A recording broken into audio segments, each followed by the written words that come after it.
Around the world tonight, President Donald Trump says we are one step closer to a potential peace deal between Israel and Hamas. The president says both sides have agreed a recent agreement to release the remaining hostages, which is set to take place in the next few days.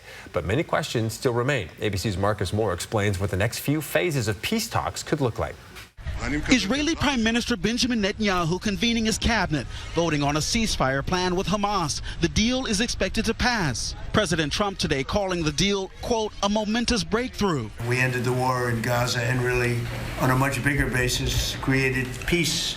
And I think it's going to be a lasting peace, hopefully an everlasting peace. The war began 2 years ago this week. Tens of thousands of lives have been lost. According to the agreement, Hamas will have 72 hours to release the remaining hostages.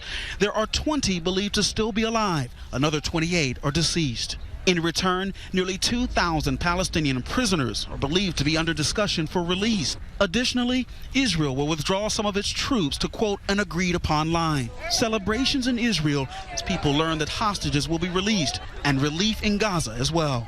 This woman saying at least our children can go to school, go out in the streets, and we can sit in our tents without fear. The plan unveiled last week after President Trump and Netanyahu met at the White House. Secretary of State Marco Rubio saying this all fell into place in just the last few weeks. When we were at the United Nations and you convened a historic meeting, not simply of Arab countries, but of Muslim majority countries from around the world, including Indonesia was there, Pakistan was there, and created this coalition behind this plan. Questions remain, though, about phase 2 and the future of Gaza and the Palestinian people, many of whom have lost everything and are in desperate need of aid. Gaza is going to be slowly redone. You have tremendous wealth in that part of the world by certain countries. I think you're going to see some tremendous countries stepping up and putting up a lot of money and taking care of things.